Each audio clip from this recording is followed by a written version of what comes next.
Good evening students. आज हम 9th और 10th क्लास के लिए मैथ का नया चैप्टर नंबर 2 जिसका नाम है पॉलिनोमियल्स वो शुरू करने जा रहे हैं। अब भी इसके बारे में इंट्रोडक्शन। सबसे पहले पॉलिनोमियल होती क्या है? Polynomial is a chain of terms. Polynomial क्या है? एक टर्म्स की चेन बनी होती है। अब टर्म्स क्या है? जैसे कि आपने 8th क्लास में करा है कि मैंने यहाँ लिख लिया 2 और x, जिसमें 2 क्या है मेरे पास नंबर पार्ट है और x क्या है एक वेरिएबल। जब ये दोनों आपस में मल्टीप्लाई होती हैं तो ये क्या बन गया मेरे पास एक टर्म बन गई है। वेरिएबल जो है वो इंग्लिश का कोई भी अल्फ़ाबेट हो सकता है, जैसे y है, यहाँ z लिया, यहाँ मैंने कुछ भी नहीं लिया, और जहाँ कुछ भी नहीं लिया उसको क्या बोलते हैं हम? Constant term. ठीक है।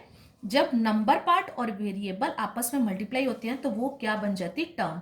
टर्म के साथ मैंने जैसे पहले बता दिया वेरिएबल कोई भी हो सकता है, और जैसे इन्हीं टर्म्स को मैंने प्लस या माइनस के साथ आपस में जोड़ दिया तो ये क्या बन गया? एक चेन ऑफ टर्म्स बन गई, और उसे हम क्या नाम देते हैं? पॉलिनोमियल।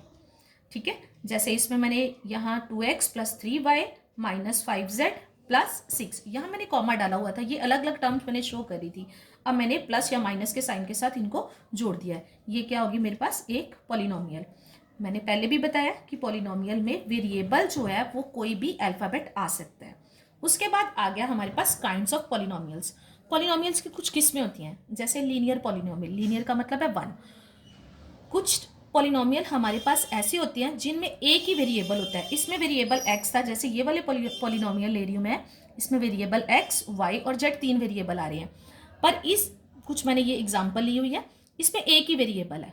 एक ही वेरिएबल, जैसे मैंने x ले लिया, x की जगह मैं कुछ भी ले सकती हूँ, और वो x प्लस 5 है। इसमें x की पावर कितनी है? x की पावर है जहां 1, जहां उसकी पावर 1 होगी उसे क्या हम बोलेंगे? Linear polynomial. और नेक्स्ट क्वाड्रेटिक पॉलिनोमियल क्या है? जहां क्वाड्रेटिक का मतलब है 2। अब जहां वेरिएबल की हाईएस्ट पावर जो है वो 2 होगी उसको क्या बोलेंगे हम? Quadratic polynomial. जैसे x square plus 7x plus 10। अब यहाँ हाईएस्ट पावर क्या शो हो रही है मेरे पास? 2। इसका मतलब ये कौन सी है? Quadratic polynomial. नेक्स्ट आ गई क्यूबिक पॉलिनोमियल। क्यूबिक पॉलिनोमियल का मतलब, क्यूब का मतलब है 3। जब किसी पॉलिनोमियल की जिसमें वेरिएबल सेम हो उसकी हाईएस्ट पावर जो है वो 3 हो, उसे क्या बोलते हैं हम? Cubic polynomial. जैसे बच्चे अभी हमने उसकी पॉलिनोमियल्स की काइंड करी हैं। अब उसमें से मैं आपकी एक्सरसाइज 2.2 ले रही हूँ, जिसका फर्स्ट सम है find the zeros of the following quadratic polynomials and verify the relationship between the zeros and the coefficient. यहाँ मैंने किसको सॉल्व करना है? क्वाड्रेटिक पॉलिनोमियल्स को, उसकी जीरोस फाइंड आउट करनी है। अब उसकी जीरोस फाइंड आउट करने के लिए मैंने यहाँ एक एग्जाम्पल ले ली। ये आपकी बुक एक्सरसाइज 2.2 का फर्स्ट सम का फर्स्ट पार्ट है। अब उससे पहले मैंने क्वाड्रेटिक पॉलिनोमियल की जर्नल फॉर्म लिख लिया। जर्नल फॉर्म कौन सी होती है? A x square plus b x plus c. A क्या है? एक्स स्क्वायर का कोफिशिएंट, बी क्या है? एक्स का कोफिशिएंट, सी क्या है? इसके साथ वेरिएबल आ ही नहीं रहा तो इसका मतलब ये क्या है? Constant term. वैसे यहाँ वेरिएबल एक्स की पावर 0 होता है। अब जब मैंने इसके फैक्टर बनाने, जीरोस निकालने के लिए मुझे इसके फैक्टर बनाने पड़ेंगे, और मैं इसके फैक्टर कैसे बनाऊंगी? हम लेते हैं ए इंटू सी। ए आपको पता है, आप अपनी सम की तरफ जाओ, जहां ये मेरे पास एक्स स्क्वायर, ए एक्स स्क्वायर लिखा हुआ है तो मेरे पास एक्स स्क्वायर के साथ कौन सा नंबर है? कोई नहीं। इसका मतलब जहां कोई नंबर नहीं है वहां मेरे पास क्या है? 1। और सी की जगह पे क्या है मेरे पास? -8। दोनों को मल्टीप्लाई करके क्या आ गया? -8। अब मैंने -8 को 2 पार्ट्स में डिवाइड करना है, मतलब कि मैंने 2 नंबर ढूंढने हैं। नंबर मैंने ऐसे ढूंढने हैं कि 2 नंबर जो मैं ढूंढूंगी उनको प्लस या माइनस करूंगी तो मेरे पास बीच वाला नंबर मतलब एक्स का कोफिशिएंट आना चाहिए, और अगर मैं मल्टीप्लाई करूं तो मेरे पास -8 ये वैल्यू आनी चाहिए। अब जैसे मैंने 2 नंबर ढूंढ लिए, कौन कौन से नंबर? 4 और 2। एक चीज ध्यान रखो, 4 माइनस मैं 2 करूंगी तो मेरे पास 2 आएगा। 4 इंटू -2 करती हूँ तो मेरे पास -8 आता है। पर एक चीज का ध्यान रखो, यहाँ मेरे को 2 के साथ कौन सा साइन चाहिए? माइनस का, और 4 के माइनस का साइन चाहिए। पर अगर मैं 4 को प्लस का लेती हूँ, 2 को माइनस का लेती हूँ तो मेरा आंसर जो है वो प्लस का 2 आता है। पर AC जो है मेरा, सी की वैल्यू जो यहाँ नंबर है वो उसके साथ माइनस का नंबर ठीक आ रहा है, इसके लिए मुझे साइन अपना चेंज करना पड़ेगा। मुझे 4 के साथ माइनस का और 2 के साथ प्लस का साइन लेना पड़ेगा। अब 4 में से मैं 2 माइनस करूंगी क्योंकि प्लस माइनस माइनस होते हैं, क्या आ गया? -2, और -4 इंटू 2 इक्वल टू -8। अब मैं इन नंबर को लिखूंगी कैसे, इसका मतलब होता है, इसको बोलते हैं हमने मिडल टर्म स्प्लिट करना। यहां मैं लिख लूंगी एक्स स्क्वायर। अब मैंने -2x नहीं लिखना, इसकी जगह पे क्या लिखूंगी मैं, -4x प्लस 2x। अगर इन दो नंबर्स को आप सॉल्व करोगे आपकी वैल्यू यही आएगी। नेक्स्ट उसके बाद मैं वैसे वही नंबर यूज करूंगी, वो उस नंबर को आपने छोड़ देना है। अब इन दो टर्म्स को मैं इकट्ठे करूंगी, फिर इनके फैक्टर बनाऊंगी। एक्स स्क्वायर -4x अलग से कर लिया मैंने, प्लस 2x -8 इसको मैंने अलग से कर लिया। अब इसके फैक्टर कैसे बनाएंगे, कई बच्चों को ये फैक्टर बनाने नहीं आते। यहाँ आ जाओ रफ में, एक्स स्क्वायर -4x। अगर आपको प्रॉब्लम आती है तो आप ऐसे कर सकते हो, पहले अकेले, सॉरी बच्चे, अब इसमें पहले एक्स स्क्वायर लिख लेती हूँ। एक्स स्क्वायर का मतलब है x इंटू एक्स, और 4x को अलग से लिख लेते हैं। क्या आ गया मेरे पास, 4 इंटू एक्स। इन दोनों में कॉमन क्या आ रहा है, x। जो नंबर कॉमन आ रहा है उसको बाहर रख लो।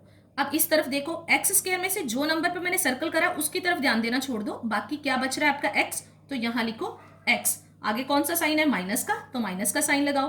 अब दूसरे नंबर पे आ जाओ, यहां क्या बच रहा है मेरे पास, सर्कल वाला नंबर फिर से छोड़ देना, क्या लिखा 4, ठीक है, प्लस आगे साइन कॉमन निकल आया। अब दूसरे नंबर में 2x -8, 2x equal to 2 into x और 8 इक्वल टू 2 इंटू 4। अब इनमें कॉमन फैक्टर क्या निकल रहा है मेरे पास, 2। इसको 2 को बाहर निकाल लो, x -4। अब देखो इन दोनों में x -4 फिर से कॉमन आ रहा है, x -4 को बाहर लिख लो, इसको बाहर लिखो।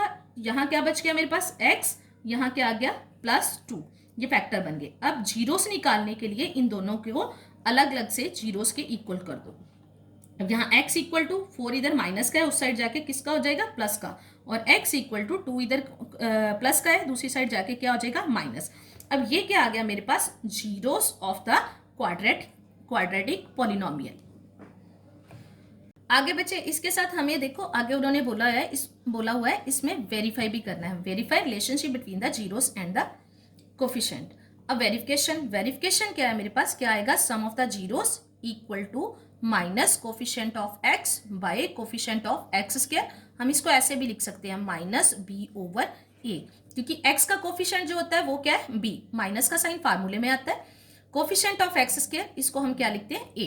अब देखिए सम ऑफ द जीरोस, जीरो मेरे पास कौन कौन सी है, 4 और -2, पर मैंने सम ऑफ द जीरोस लिखा, बीच में मैंने कौन सा साइन डाला, +2, और सॉरी ठीक है, प्लस का साइन डाला मैंने, और ये क्या आ गया, प्लस माइनस माइनस, यहाँ क्या आ गया -2, और इसकी वैल्यू किसके इक्वल आ गई मेरे पास, 2 के। अगर मैं दूसरी तरफ चलूं तो कोफिशिएंट ऑफ x या जो b की वैल्यू है वो मेरे पास क्या है, -2। ये माइनस फार्मूले का है, और ये क्या है मेरे पास, -2, और नीचे क्या है, कोफिशिएंट ऑफ एक्स स्क्वायर मतलब a की वैल्यू कितनी आ रही है मेरे पास, 1। अब माइनस माइनस क्या हो गया, +/1। अब ये देखो 1 को हम छोड़ देते हैं, 2 इक्वल टू 2, ये वेरीफाई हो गया। नेक्स्ट बच्चे इसके साथ ही सम ऑफ द जीरोस के बाद हम लेते हैं product of the zeros. Product of the zeros 4 into -2, और इसमें फार्मूला क्या है, constant term by coefficient of x square equal to c/a। Constant term कौन सी है, c, और एक्स स्क्वायर का कोफिशिएंट क्या है, a। और अब देखो यहाँ मेरे पास सम में c की वैल्यू क्या है, -8, और a की वैल्यू क्या है, 1। 4 इंटू -2 कितना आ गया, -8 इक्वल टू -8। 1 को छोड़ देते हैं, ये क्या हो गया हमारे पास, वेरीफाइड हो गया। ये इसका वेरिफिकेशन भी हो गई। इसके बाद अभी मैं इसके साथ के कुछ रिलेटेड सम आपको होमवर्क के लिए देने जा रही हूँ, जो आपने सॉल्व करनी है। बच्चे ये होमवर्क के लिए मैंने आपको कुछ सम्स दिए हैं, जैसे ही मैंने आज आपको एग्जांपल करवाई है उसी से रिलेटेड वैसे ही सम मैंने होमवर्क में आपको डाले हैं, और उनके साथ में आंसर भी दिए हुए हैं। आपने ये सम्स अपनी फेयर कॉपीज़ पे सॉल्व करनी है। आगे अगली वीडियो में मैं कुछ और एग्जांपल लेके इसी टॉपिक को कंटिन्यू करूँगी।